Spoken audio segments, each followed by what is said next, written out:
আসসালামু আলাইকুম, স্বাগত জানাচ্ছি আপনাকে আন্তর্জাতিক সংবাদে। শুরুতেই থাকছে সংবাদ শিরোনাম।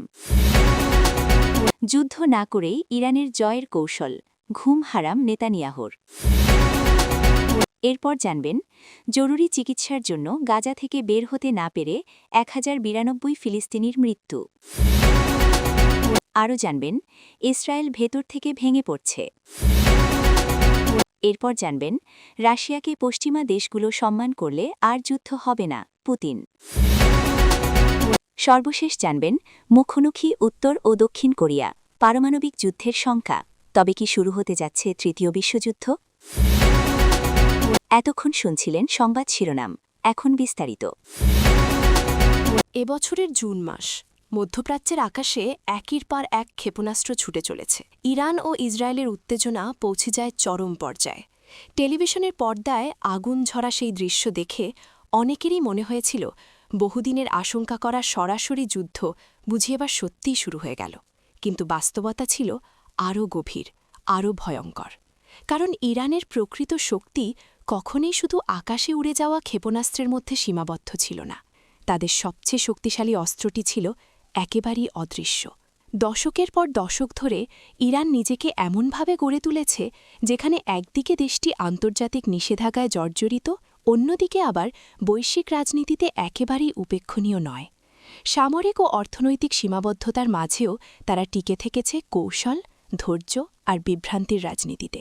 মধ্যপ্রাচ্য বিষয়ক গবেষক হামিদ রেজা আজিজির মতে, ইরানের এই দ্বৈত চরিত্র কোনো দুর্ঘটনা নয়, এটি একটি সুপরিকল্পিত পররাষ্ট্রনীতির ফল।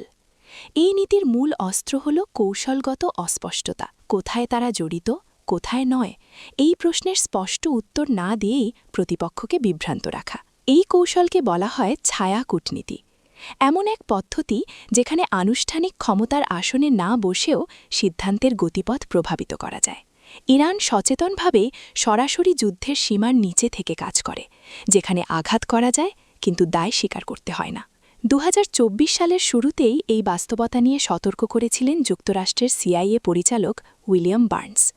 তিনি বলেন, ইরান এখন আগের যে কোনো সময়ের তুলনায় বেশি আত্মবিশ্বাসের সঙ্গে প্রক্সি গোষ্ঠী, সহযোগী শক্তি ও দায় অস্বীকারের কৌশল ব্যবহার করছে।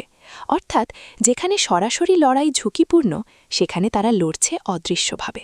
এই অদৃশ্য শক্তির সবচেয়ে স্পষ্ট উদাহরণ উঠে আসে গবেষক আর্দাবান খোসনুদের এক অনুসন্ধানে। তার গবেষণায় প্রকাশ পায় ইরান এক্সপার্টস ইনিশিয়েটিভ নামের একটি গোপন প্রভাব বিস্তারমূলক উদ্যোগের কথা, যা শুরু হয়েছিল প্রায় 2014 সালের দিকে। এই উদ্যোগের আওতায় ইরানি কর্মকর্তাদের সঙ্গে পশ্চিমা বিভিন্ন দেশের গবেষক, বিশ্লেষক ও নীতি নির্ধারণী মহলের নিয়মিত যোগাযোগ ছিল। এই কারণে ইরানকে শুধু ক্ষেপণাস্ত্র দিয়ে বিচার করলে ভুল হবে, কারণ তাদের সবচেয়ে বড় অস্ত্র এখনও দৃশ্যমান নয়, আর সেটাই বিশ্ব শক্তিগুলোর জন্য সবচেয়ে বড় দুশ্চিন্তার কারণ। এরপর জানবেন, গাজায় চলমান যুদ্ধ ও অবরোধের ভয়াবহ মানবিক চিত্র আরও স্পষ্ট হয়ে উঠেছে। জরুরি চিকিৎসার জন্য সময়মতো গাজার বাইরে যেতে না পেরে অন্তত 1092 জন ফিলিস্তিনি প্রাণ হারিয়েছেন বলে জানিয়েছে স্থানীয় স্বাস্থ্য কর্তৃপক্ষ। এই মৃত্যুগুলো শুধু বোমা বা হামলার ফল নয়, বরং চিকিৎসা ব্যবস্থার প্রায় সম্পূর্ণ ভেঙে পড়ার করুণ পরিণতি। গাজার স্বাস্থ্য মন্ত্রণালয়ের তথ্যমতে নিহতদের মধ্যে রয়েছেন গুরুতর আহত ব্যক্তি, ক্যান্সার রোগী, হৃদরোগী, কিডনি ডায়ালিসিস প্রয়োজন এমন রোগী এবং বহু শিশু। সীমান্ত বন্ধ, অনুমতি জটিলতা এবং নিরাপদ যাতায়াতের অভাবে এদের বেশিরভাগই প্রয়োজনীয় চিকিৎসা নিতে পারেননি। অনেক রোগী সপ্তাহের পর সপ্তাহ অনুমতির অপেক্ষায় থেকে শেষ পর্যন্ত হাসপাতালে বা ঘরে মৃত্যুর কোলে ঢলে পড়েছেন। চিকিৎসকরা জানান, গাজার হাসপাতালগুলোতে ওষুধ, অক্সিজেন, জ্বালানি ও আধুনিক যন্ত্রপাতির চরম সংকট চলছে। বিদ্যুৎ না থাকায় আইসিইউ ও অপারেশন থিয়েটার কার্যত অচল হয়ে পড়েছে। অনেক ক্ষেত্রে চিকিৎসকরা কেবল ব্যথানাশক দিয়েই রোগীকে ধরে রাখার চেষ্টা করছেন, কারণ উন্নত চিকিৎসার সুযোগ নেই। একজন চিকিৎসক বলেন, এটা শুধু স্বাস্থ্য সংকট নয়, এটা নীরব মৃত্যুর মিছিল। আমরা জানি এই মানুষগুলো গাজার বাইরে যেতে পারলে অনেকেই বেঁচে যেতেন। স্বজনদের চোখের সামনে চিকিৎসার অভাবে মৃত্যুর দৃশ্য গাজার মানুষের জন্য প্রতিদিনের বাস্তবতায় পরিণত হয়েছে। আন্তর্জাতিক মানবাধিকার সংস্থাগুলো এই পরিস্থিতিকে মানবিক বিপর্যয় বলে অভিহিত করেছে।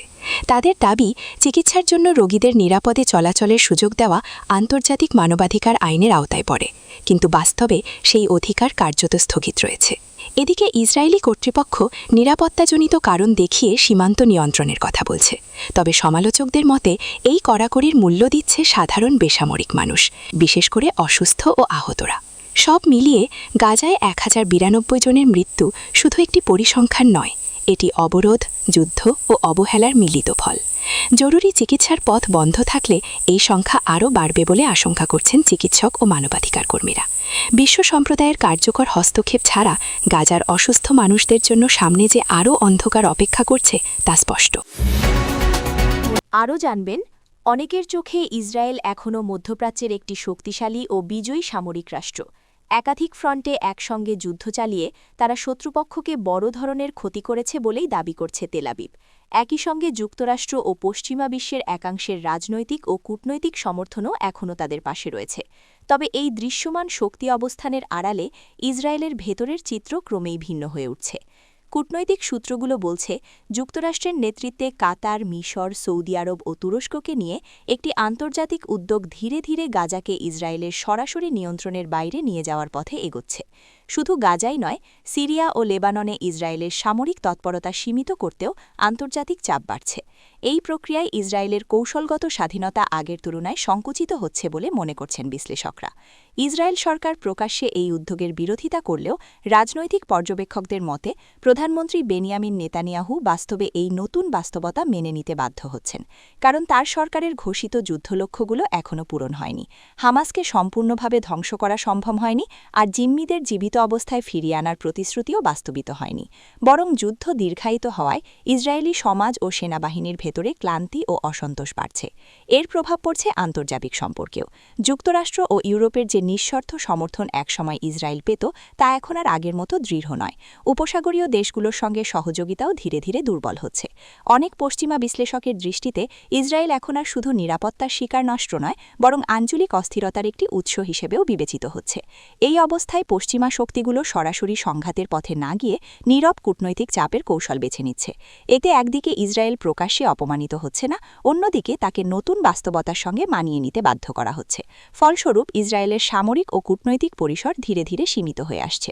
সব মিলিয়ে বাইরে যতই শক্তি প্রদর্শন করা হোক না কেন, ভেতরে রাজনৈতিক চাপ, কূটনৈতিক সংকোচন ও যুদ্ধলক্ষ্য পূরণে ব্যর্থতা ইসরায়েলকে এক জটিল পরিস্থিতির দিকে ঠেলে দিচ্ছে। বিশ্লেষকদের মতে এই ভেতরের ভাঙনই ভবিষ্যতে দেশটির জন্য সবচেয়ে বড় চ্যালেঞ্জ হয়ে উঠতে পারে। এরপর জানবেন, রাশিয়াকে যথাযথ সম্মান ও নিরাপত্তার নিশ্চয়তা দেওয়া হলে ভবিষ্যতে আর কোনো যুদ্ধের প্রয়োজন পড়বে না, এমন মন্তব্য করেছেন রাশিয়ার প্রেসিডেন্ট ভ্লাদিমির পুতিন। সাম্প্রতিক এক বক্তব্যে তিনি বলেন, বর্তমান সংঘাতগুলোর মূল কারণ পশ্চিমা দেশগুলোর আচরণ ও রাশিয়ার নিরাপত্তা উদ্বেগকে দীর্ঘদিন ধরে উপেক্ষা করা। পুতিনের দাবি, রাশিয়া কখনোই অযথা সংঘাত চায়নি, বরং ন্যাটোর সম্প্রসারণ, রাশিয়ার সীমান্তের কাছে সামরিক উপস্থিতি বৃদ্ধি ও কৌশলগত চুক্তি উপেক্ষা করার মাধ্যমেই পশ্চিমা শক্তিগুলো পরিস্থিতিকে জটিল করে তুলেছে। তার ভাষায়, যদি আমাদের সার্বভৌমত্ব ও নিরাপত্তাকে সম্মান করা হয়, তাহলে যুদ্ধের কোনো প্রয়োজনই থাকবে না।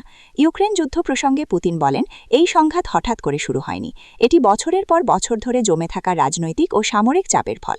তিনি অভিযোগ করেন, কূটনৈতিক সমাধানের পথ খোলা থাকা সত্ত্বেও পশ্চিমা দেশগুলো তা উপেক্ষা করেছে এবং একতরফা নিষেধাজ্ঞা ও অস্ত্র সরবরাহের মাধ্যমে পরিস্থিতি আরও উত্তপ্ত করেছে। পশ্চিমা বিশ্ব অবশ্য পুতিনের এই বক্তব্য প্রত্যাখ্যান করেছে।